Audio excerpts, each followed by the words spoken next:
அவர் ஒரு லைப்ரரி மாதிரி எந்த டாபிக் தொட்டாலும் நம்மள மீறி இருக்கும். எல்லா டாபிக்லயும் டீட்டெயில்டா அவங்கள்ட்ட சொல்வார் அவர். ஜனா சார்கிட்ட நான் கடைசியா பேசினது என்னவா சொன்னேன்னா, நான் அவரை கேப்டன் தான் கூப்பிடுவேன். நான் கேப்டன் ஆஃப் த ஷிப் அவரு.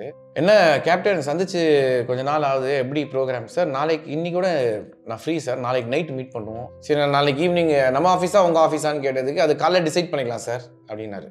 ஓகே கேப்டன், நான் காலைல ஃபோன் பண்றேன் அப்படின்னு சொல்லி வச்சது தான். சினிமாவில் எல்லாருமே பணம் பணம் பணம் இருக்கும்போது இவருக்கு பணமே வேணாம், ஐயோ நிம்மதியை கெடுத்துருவோம், நம்மளுக்கு என்ன ஒரு வீடு, ஒரு தூங்குறதுக்கு அவ்வளோதானே அப்படின்ற மாதிரி இருக்கிற ஒரு சிம்பிளான ஹியூமன் பீயிங். இயற்கை கண்டிப்பாக ரீரிலீஸ் பண்ணலாம், 12 ரிலீஸ் பண்ணலாம். ஆக்சுவலாக நீங்கள் இவ்வளோ சொன்னதுக்கப்புறம் நான் என்ன பண்ணுவேன்னா, இந்த இன்டர்வியூக்கு அப்புறம் கண்டிப்பாக உங்களுக்கு ஃபோனை போட்டு, சார் ரீரிலீஸ் பண்ணுங்கள் சார் இயற்கையை.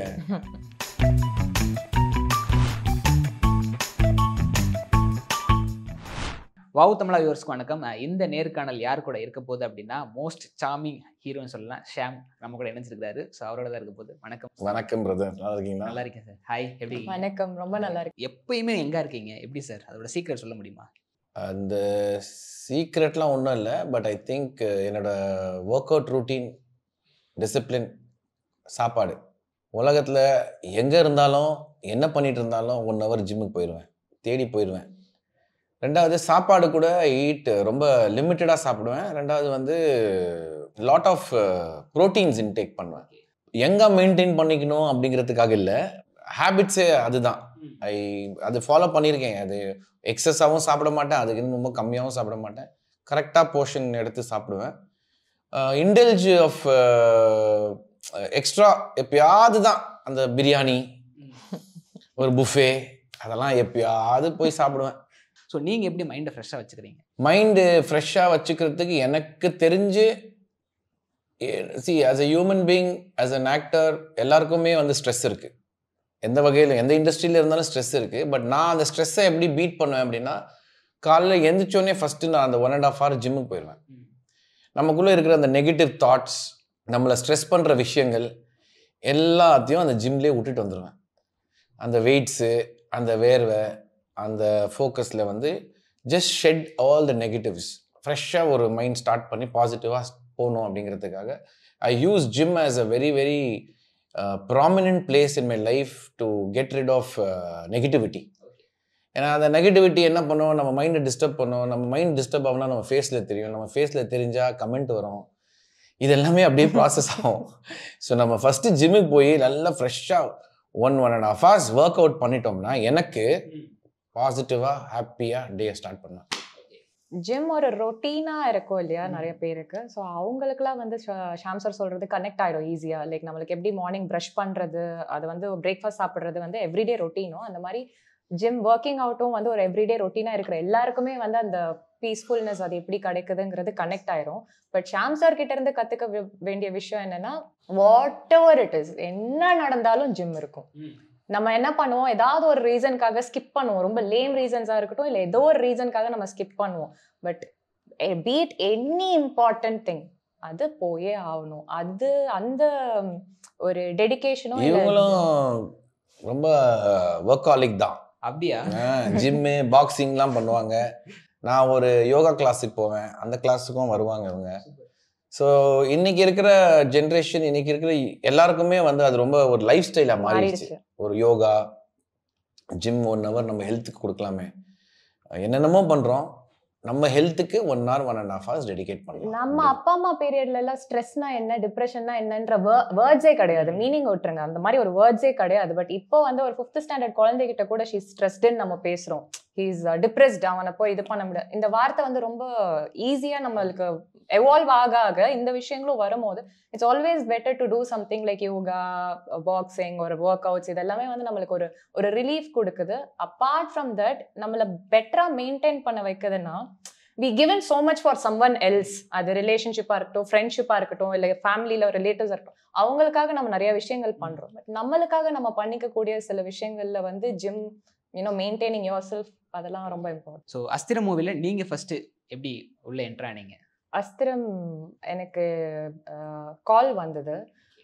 டைரக்டர் சார் கிட்ட இருந்து ஃபர்ஸ்ட் காலில் வந்து எனக்கு சொன்னாங்க இந்த மாதிரி லேரி நீ போதும்னு ஒரு ஆல்பம் சாங் பண்ணியிருந்தேன். லேரி ஆனந்த் சார் கிட்ட தான் பிஸ்னஸ் ஆயிருந்தது. ஸோ அவர் ரெஃபர் பண்ணியிருக்காருன்னு சொல்லி அரவிந்த் சார் கால் பண்ணாங்க எனக்கு. இந்த மாதிரி ஒரு ப்ராஜெக்ட் எனக்கு தெரியாது யார் ஹீரோ என்ன ஏதுன்னு. இந்த மாதிரி நரேட் பண்ணணும் ஆஃபீஸ்க்கு வாங்க. we fixed a date and we went there. Narrate பண்ண அன்னைக்கு தான் எனக்கு தெரியும் ஷாம் சார் தான் ஹீரோ அப்படின்னு சொல்லிட்டு. ஸோ அதுக்கப்புறம் டிஸ்கஷன் போயிட்டு எனக்கும் வந்து ரொம்ப ஸ்டோரி ரொம்ப நல்ல கண்டென்ட் நான் கதையாக கேட்கும் போதே எனக்கு அவ்வளோ இன்ட்ரெஸ்டிங்காக இருந்தது. And I felt only one thing that ஜெயிக்கிற படம் இதில் நம்ம பார்ட்டாக இருந்தோம்னா கண்டிப்பாக நம்மளும் ஜெயிச்சிருவோன்ற கான்ஃபிடென்ஸ் வந்தது. எல்லாமே we went forward like that. Signing day அன்னைக்கு தான் எனக்கு தெரியும், அக்ரிமெண்ட் சைன் பண்ண போன அன்னைக்கு தான் எனக்கு தெரியும் ஷாம் சார் வந்து எனக்கு நீ போதும் லான்ச்சுக்கு he was one of the guest. So அவர் வந்து அங்கே மேடையில் பேசும்போது கூட he was like appreciating me a lot for, ஏன்னா அங்கே போய் ரொம்ப தனியாக இண்டிபெண்ட்டாக இண்டிவிஜுவலாக நின்று யூஎஸில் ஷூட் பண்ணிட்டு வந்த சாங் எனக்காக நான் அந்த சாங் பண்ணிட்டு வந்திருந்தேன்.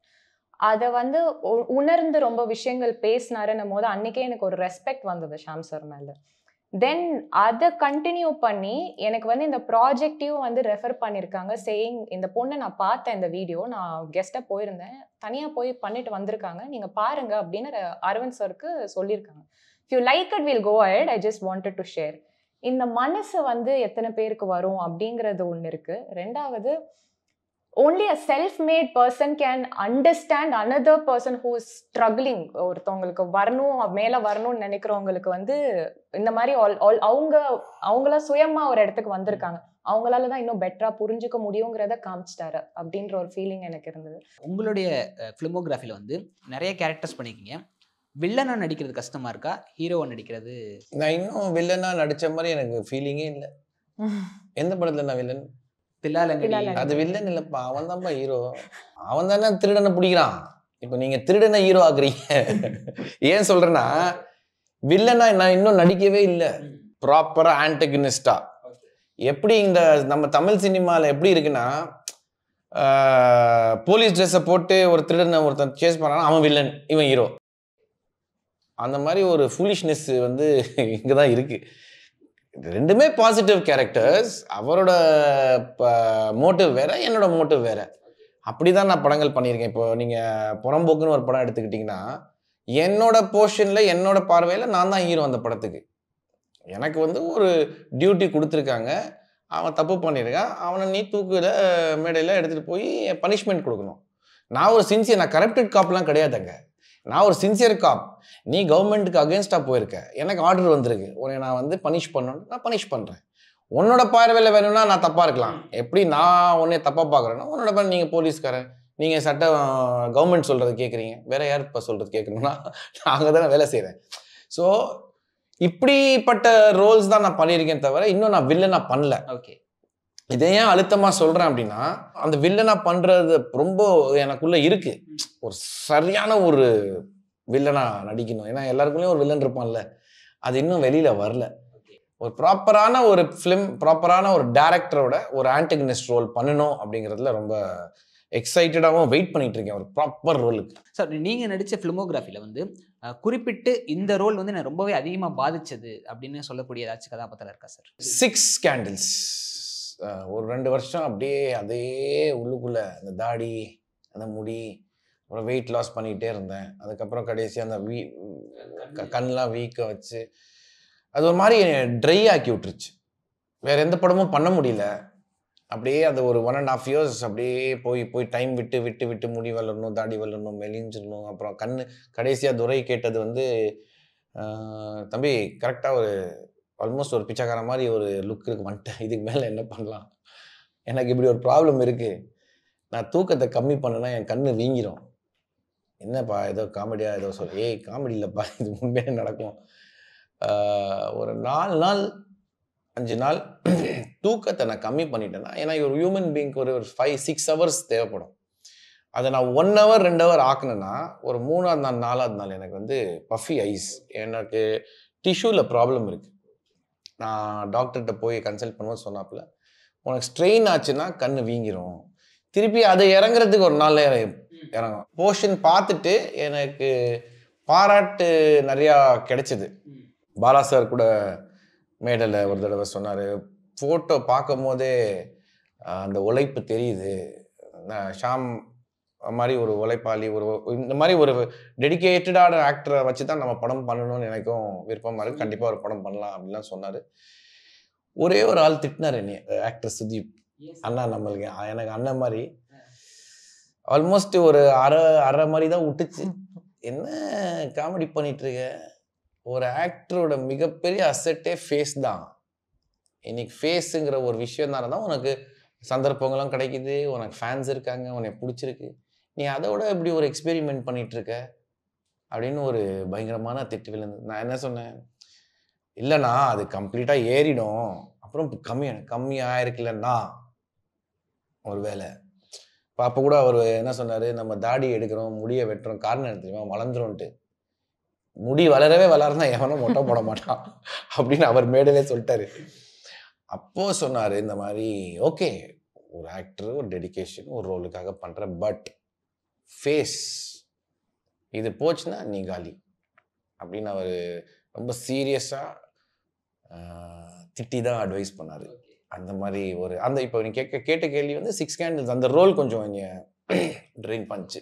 6 கேண்டில்ஸ் வந்து கிட்டத்தட்ட நேஷனல் லெவலுக்கு டிசர்வ் ஆன ஒரு ரோல் தான். அது கிடைக்கல அப்படின்றது வந்து உங்களுக்கு வருத்தமாக இருக்குது சார்? வருத்தம் இல்லை வருத்தம்லாம் இல்லை. அது இங்கே இருக்கிற சில அவார்ட்ஸ்லாம் எனக்கு கொடுத்தாங்க. ஒன் ஆஃப் த பெஸ்ட் ஆக்டர்ஸுங்கிற லிஸ்ட்டில் நான் இருந்தேன். 2-3 அவார்ட்ஸ்லாம் ரிசீவ் பண்ணேன். பட்டு இது வந்து அந்த அளவுக்கு ரீச் ஆகலையே, அவார்டு கிடைக்கலையேங்கிறதுலாம் நான் ஃபீல் பண்ணவே இல்லை. எனக்கு என்னடானா அது படம் பண்ணதுக்கு காரணம் ஒரு பெர்ஃபார்மன்ஸ் ஓரியன்டாக நம்ம ஒரு படம் பண்ணோம். சாக்லேட் பாய்னே சொல்லிட்டு இருக்காங்க. ப்ளேஃபுல்லாகவே இருக்கு என் ரோல்ஸ், கொஞ்சம் இன்டென்ஸாக போகணும் அப்படிங்கிறதுக்காக தான் அதை சூஸ் பண்ணேன். அதை சூஸ் பண்ணதுக்கப்புறம் அந்த படத்தில் ஒரு ரொம்ப ஸ்ட்ராங்கான மெசேஜ் வேறு இருந்தது. கொஞ்சம் இர்ரெஸ்பான்சிபிளாக நீங்கள் இருந்தீங்கன்னா உங்கள் கிட்ஸுக்கு என்ன ஆகலாம் அப்படின்னு தான் அந்த படத்தோட போர்ட்ரேல். ஸோ அந்த படம் ரிலீஸ் ஆனதுக்கப்புறம் சில இடங்களுக்கு லைக் எஸ்பெஷலி வெளிநாட்டுக்கு போகும்போது நான் மாலுக்கெலாம் போவேன் ஈவினிங்ஸ். நான் அப்போது மாஸ்க்கோ இல்லை கேப்லாம் போட மாட்டேன், சும்மாவே போவேன். அங்கே நிறைய பேர் வந்து ஃபேமிலியாக கிட்ஸோட வந்து, சார் அந்த 6 கேண்டில்ஸ் படம் பார்த்ததுக்கப்புறம் பசங்களை நாங்கள் விடுறதே இல்லை சார், கை எப்போதுமே நாங்கள் பிடிச்சி தான் வச்சுருப்போம். ஈவன் 5 மினிட்ஸ்க்கு எங்கேயோ போய் விளையாட போகிறோன்னா கூட நாங்களும் போய் அங்கே இருந்து வி டேக் கேர். பிகாஸ் அந்த படத்தோட இம்பேக்ட் வந்து ஒரு செகண்ட் நீ மிஸ் ஆச்சுன்னா சைல்டு டிராஃபிக்கிங்னு ஒன்று இருக்குது, அது என்ன ஆகுங்கிறது தான் அந்த படத்தோட ட்ராவல். அந்த வகையில் I was very content that my performance was appreciated. அதே இடத்துல அந்த மெசேஜும் டெலிவர் ஆச்சு அப்படிங்கிறதுல ஒரு திருப்தி இருந்தது. ஆனால் பொதுவாக ஒரு படத்துக்கு வந்து ஒரு அங்கீகாரம், விருது கிடைச்சா ஒரு அங்கீகாரம்ன்றது இருக்குல்ல சார்? பட் எனக்கு அதில் இன்ட்ரெஸ்ட் இல்லை. எனக்கு இதில் வந்து அவார்டு வாங்கிடணும், இதில் நம்ம அந்த பிளாட்ஃபார்ம் அச்சீவ். நான் ஒரு ஆக்டர், எனக்கு கொடுத்த ரோலை கரெக்டாக ஜஸ்டிஃபை பண்ணணும். அதுக்கு ஸ்ட்ரகிள் பண்ண போகிறோம்னா அதுக்கு என்ன எஃபர்ட் போடணும், என்ன சாக்ரிஃபைஸ் பண்ணணும், டைரக்டர் கன்சீவ் பண்ண மாதிரியே நம்மளும் அந்த ரோலை ஜஸ்டிஃபை பண்ணிட்டாலே போதும். ஏன்னா அதுக்குன்னு ஒரு சம்பளம் கொடுக்குறாங்க, அதுக்குன்னு ஒரு நம்பிக்கை வைக்கிறாங்க நம்ம மேலே. ஸோ அதை எக்ஸிக்யூட் பண்ணி படம் பார்க்கும்போது அந்த கதையோடு அந்த கேரக்டரும் எலிவேட் ஆச்சுன்னா குட். இதில் எனக்கு அவார்டு கிடைக்கல, அது நோ, அது எனக்கு இல்லை.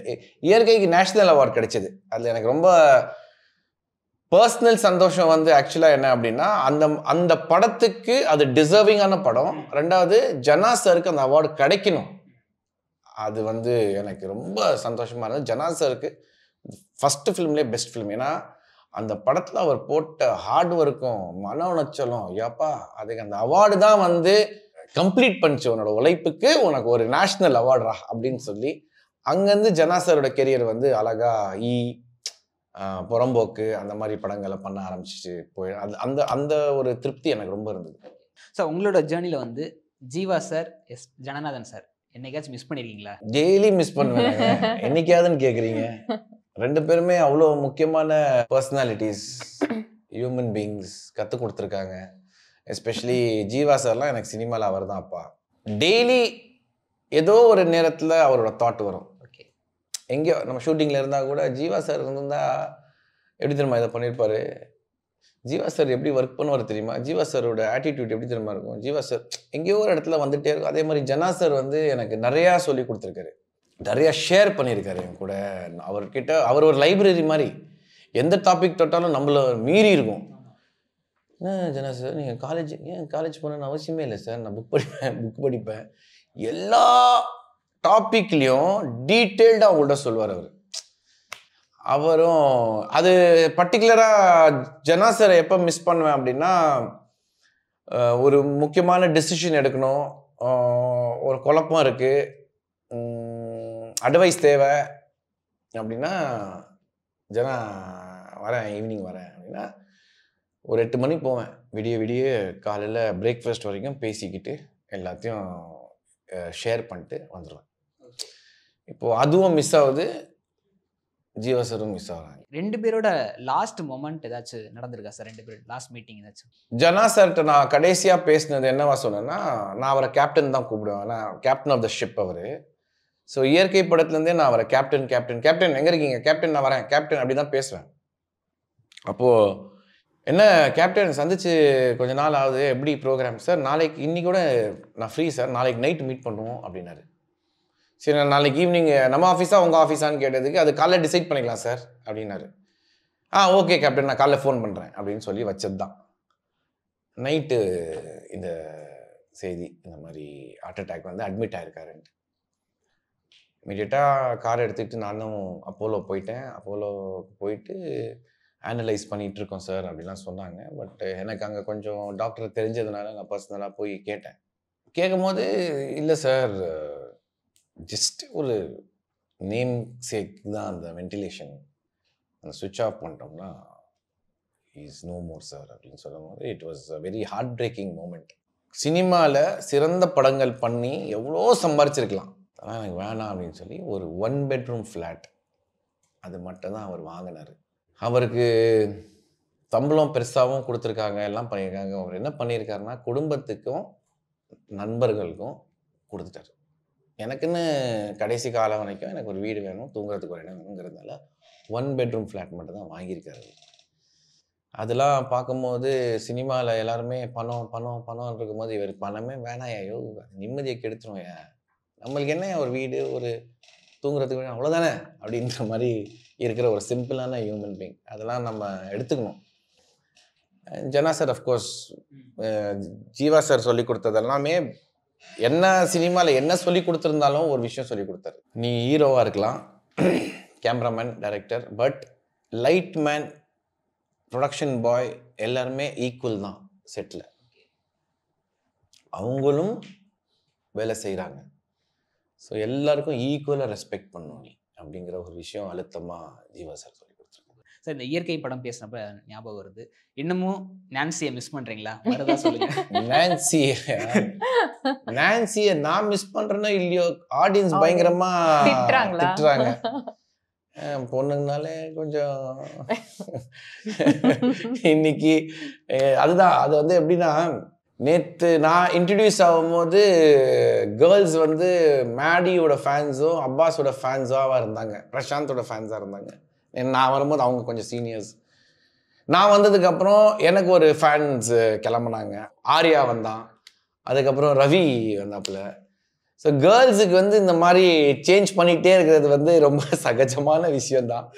ஸோ எனக்கு வந்து நான்சியை மிஸ் பண்ணல.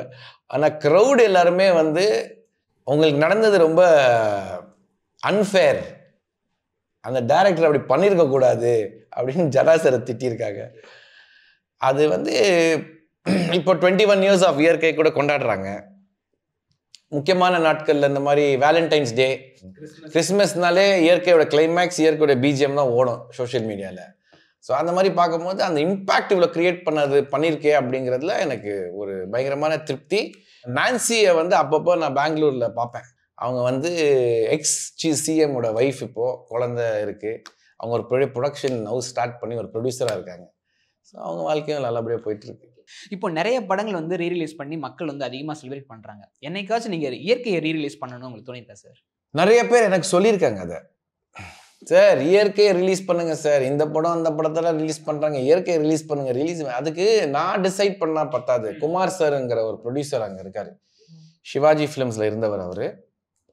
அவர் டிசைட் பண்ணி ஒரு கரெக்டான டேட் பார்த்து அதை ரிலீஸ் பண்ணால் எனக்கு தெரிஞ்சு ஒரு டீசெண்டான ஒரு ஓப்பனிங், ஒரு க்ரௌட் உள்ளே வந்து பார்க்கும் அந்த படத்தைங்கிறத எனக்கு நம்பிக்கை இருக்கு. நீங்கள் நடித்த படங்கள் வந்து லிஸ்ட் பார்க்கும்போது எல்லாமே வந்து மேக்ஸிமமான அந்த 2002 இருந்து 2010க்கான மேக்ஸிமம் ஹிட்ஸ் நிறைய இருந்துச்சு. ஸோ அந்த மாதிரி காலகட்டத்தில் நீங்கள் சூஸ் பண்ண கதைகள் வந்து எப்படி சார் சூஸ் பண்ணுவீங்க? ஃப்ளோவில் சூஸ் பண்ணுறதானா இல்லை வந்து நான் பர்டிகுலராக? இல்லை, அந்த டைமில் நான் ரொம்ப கவனமாக இருந்த ஒரே விஷயம் வந்து நல்ல டேரக்டர்ஸோட ஒர்க் பண்ணுங்கிறது. ஏன்னா நானே நியூ கமர், எனக்கு நடிப்பு சினிமா எதுவுமே எல்லாமே புதுசாக இருந்தது. ஸோ ஃபஸ்ட்டு படம் Jeeva sir, Vasanth sir, Priyadarshan sir. அதில் நான் ரிஸ்க்குன்னு ஒன்று எடுத்து சொந்தமாக முடிவு பண்ண ஒரு படம் இயற்கை. புது டைரக்டர், புது ப்ரொடியூசர். எனக்கு கதை வந்து ரொம்ப பிடிச்சி போனதுனால அதுக்கு என்னங்க புதுசாக இருந்தாங்க, நானும் ஒரு இடத்துல புதுசாக தானேங்க, எல்லாருமே புதுசாக தானேங்க வர முடியும் அப்படின்னு சொல்லி அந்த படத்தை நான் பண்ணுறேன் அப்படின்னு சொல்லி இயற்கையை சூஸ் பண்ணேன். ஸோ அந்த ஸ்டேஜ் வாஸ் ஒன்லி ஒர்க். நம்மளே ஒரு நல்ல ஆக்டராக ஷார்பன் பண்ணிக்கணும் அப்படிங்கிறதுல நல்ல டேரக்டர்ஸை சூஸ் பண்ணேன். இப்போது ஒரு அளவுக்கு நம்ம ஒரு ரோல் எடுத்து எக்ஸிக்யூட் பண்ணலாம் அப்படிங்கிற ஒரு சுச்சுவேஷனில் now I see for content. இப்போ கண்டென்ட்டு நல்ல டீசெண்டான டேரக்டர் டீம் இருந்தாலே நம்ம எடுத்துகிட்டு போயிடலாங்கிற ஒரு நம்பிக்கை இருக்குது. இயற்கை மட்டும் ரீலிஸ்டுக்காக கேட்கல, உள்ளம் கேட்குமேவா இருக்கட்டும், லேசாக இருக்கட்டும், சரி, இந்த மாதிரி நிறைய படங்கள் ஃபீல் குட்டான மூவிஸ்லாம் இருக்குது. ஸோ இதெல்லாம் வந்து இப்போ இருக்கக்கூடிய ஜென்ரேஷன் கிட்ஸை வந்து செலிப்ரேட் பண்ணுறாங்க, நல்லா ரசிக்கிறாங்க. ஸோ இப்போ வந்து நீங்கள் ரீரிலீஸ் பண்ணி அதை கொஞ்சம் இன்னும் ஏதாச்சும் இனிஷியேட் எடுக்கலாமே சார்? இயற்கை கண்டிப்பாக ரீரிலீஸ் பண்ணலாம், 12 ரிலீஸ் பண்ணலாம். ஆக்சுவலாக நீங்கள் இவ்வளோ சொன்னதுக்கப்புறம் நான் என்ன பண்ணுவேன்னா, இந்த இன்டர்வியூக்கு அப்புறம் கண்டிப்பாக அவங்களுக்கு ஃபோனை போட்டு, சார் ரீரிலீஸ் பண்ணுங்கள் சார் இயற்கையை, உள்ளம் கேட்குமே ரீரிலீஸ் பண்ணுங்கள், இப்போ இருக்கிற க்ரௌட் அதை என்ஜாய் பண்ணுவாங்கங்கிறத கன்வே பண்ணுறேன். என்ன பண்ணுறாங்கன்னு பார்ப்போம். இந்த த்ரில்லர் பேஸ்ட் மூவியில் வந்து உங்களோட ரோல் வந்து இதுவாக தான் இருக்குன்னு சொல்கிறப்ப உங்களுக்கு சேலஞ்சிங்காக இருக்கக்கூடிய ரோலாக தான் இருந்துச்சா? சேலஞ்சிங்காக இருந்துச்சான்லாம் சொல்ல முடியாது. But since this is my first film with renowned actor like Shaam sir, ஒரு இவ்வளோ வருஷம் எக்ஸ்பீரியன்ஸோடு இருக்கிற ஒரு ஆக்டர் கூட நடிக்கிறதே நான் சேலஞ்சிங்காக தான் நான் பார்த்தேன். பட் மற்றபடி ஒரு கதைக்கு லைக் என்னோட ரோலுக்கு வந்து பயங்கரமாக சேலஞ்சிங்கான ஒரு விஷயங்கள் இருக்குன்னா கண்டிப்பாக அந்த மாதிரி கிடையாது இந்த ஃபிலிமில். அழுத்தமாக நான் திரும்ப திரும்ப சொல்வேன், ஜெயிக்கிற படம். ட்ரெய்லர் பார்க்கும்போது கூட இதை நான் செல்ஃபாக சொல்லாமல் நான் அதை உணர்ந்தேன். நன் ஆஃப் த பீப்புள், அது இண்டஸ்ட்ரி பீப்புளாக இருக்கட்டும், இல்லை ஃபேமிலி சர்க்கிளாக இருக்கட்டும், ஃப்ரெண்ட்ஸ் சர்க்கிளாக இருக்கட்டும், எனிபடி ஹூமவர் சா த ட்ரெய்லர், எனக்கு மனசார என்கிட்ட ரொம்ப நாள் டச்ல இல்லாதவங்க கூட என்ன விஷ் பண்ணாங்க, நான் ட்ரெய்லர் பார்த்தேன், ரொம்ப நல்லா இருக்கு, ரொம்ப கிரிப்பிங்கான கண்டென்ட் அப்படின்னு சொல்லிட்டு. ஸோ ட்ரெய்லரோட இன்டூ 10 times தானே ஒரு படம். அண்ட் அந்த படத்தை வந்து நம்ம பார்த்துருக்கோம், நம்ம வந்து நடிச்சிருக்கோம் அப்படின்னும் போது இந்த கதையா கேட்கும் போதே எனக்கு வந்து ஒரு செகண்ட் ஹாஃப் நரேஷன் அப்போல்லாம் சீட் எட்ஜுக்கு வந்துட்டேன். வந்து என்ன கியூரியாசிட்டி, அந்த கியூரியாசிட்டி எனக்கு வந்துருச்சுன்னும் போதே ஐ ஹேட், பிகாஸ் நம்ம கதை கேட்கும் போது ஆக்டரா கேட்க மாட்டோம், ஆடியன்ஸாக தான் கேட்போம் இல்லையா, அது நேச்சுரலாகவே வந்துடும் பை டிஃபால்ட். அப்படின்னும் போது இது ஒரு இன்டென்சிட்டி இருக்குன்னா அதுலேயும் சில எமோஷன்ஸ் டெஃபினட்டாக இருக்குது. It's family film where you have an emotion. அதுதான் படம், அதை என்னால் சொல்ல முடியாது அதனால. ஸோ அதுதான் படம். நீங்கள் வந்து பார்த்தீங்கன்னா கண்டிப்பாக ஆடியன்ஸ்க்கு பிடிக்கும். இது ஒரு டிஃப்ரெண்டான பரிமாணத்தில் இருக்கக்கூடிய ஒரு thriller film. It's a revenge drama. It's not the same regular one. இல்லை, ரொம்ப இவங்களுக்கு வந்து ஆல்மோஸ்ட் ஒரு ஃபர்ஸ்ட் படமாக தான் நானும் உங்களை பார்த்தேன். பெர்ஃபார்ம் பண்ணும்போது ரொம்ப ப்ரொஃபஷ்னலாக இருந்தது. ரொம்ப ப்ரொஃபஷ்னலாக அந்த அந்த அந்த அந்த அந்த ரோலில் புரிஞ்சு என்ன மீட்டரில் நடிக்கணும் அப்படிங்கிறது ரொம்ப தெளிவாக இருந்தாங்க. போர்ட்ரேலும் ரொம்ப கரெக்டாக இருந்தது. அந்த அப்புறம் இவங்களுக்கு ஒரு ஸ்ட்ரகிள் இருக்குது, எல்லாருக்கும் ஒரு ஸ்ட்ரகிள் இருக்குது. ஸோ இவங்களுக்கு இந்த ரோல் கொடுத்தா இவங்க டெடிக்கேட்டடாக கரெக்டாக வந்து பண்ணுவாங்கங்கிற ஒரு நம்பிக்கை டைரக்டருக்கும் இருந்துச்சு, எனக்கும் இருந்தது. ரெண்டாவது, தமிழ் பேசுகிற பொண்ணு, திண்டுக்கல் தலப்பாக்கட்டு பிரியாணி தான் ஆர்டரே பண்ணுவாங்க. போட்டோம், வாய்க்கு மட்டும் தான் போட முடியாது. ஸோ எங்களுக்கு இன்னொரு அட்வான்டேஜ் என்னென்னா, புது டைரக்டரு, புது ப்ரொடியூசரு, மோஸ்ட் ஆஃப் தெம் கொஞ்சம் நார்த் இந்தியன்ஸ் வந்து நடிச்சிட்டு இருக்காங்க. அவங்களும் நல்லா தான் பண்ணுறாங்க. பட் எங்களுக்கு வந்து ஒரு ரிஸ்க் எடுத்து தமிழ் தெரியாத பொண்ணுக்கிட்ட போய் பேசி நடிக்க சொல்லி ஒரு மாதிரி தப்பாகிடுச்சுன்னா பேட் ஆகிடும் அப்படின்னு சொல்லி, உங்களுக்கு தமிழ் நல்லா தெரியுங்க. ரெண்டாவது அவங்களும் ஆல்பம் மாடலிங்லாம் பண்ணியிருக்காங்க. ஸோ கம்ஃபர்டபுளாக இருப்பாங்கங்கிறத கரெக்டாக சூஸ் பண்ணி போட்டிருக்காரு. ரஞ்சித்னு ஒரு பையன் நடிச்சிருக்கான் படத்தில். அவரும் ஃபஸ்ட் டைம் எனக்கு சொல்லும் போது எனக்கே டவுட் ஆகிடுச்சு, அரவிந்த் இது ரொம்ப த்ரூ அவுட்டாக வர ஒரு கேரக்டர்ப்பா என்ன அப்படின்னு. இல்லை சார், நாங்கள் ஒர்க் ஷாப் பண்ணியிருக்கோம், 20 days ஒர்க் ஷாப் பண்ணியிருக்கோம். என்ன தான் ஒர்க் ஷாப் பண்ணாலும் அன்னைக்கு கேமரா க்ரௌடுனாலே ஒரு பயம் வரும்.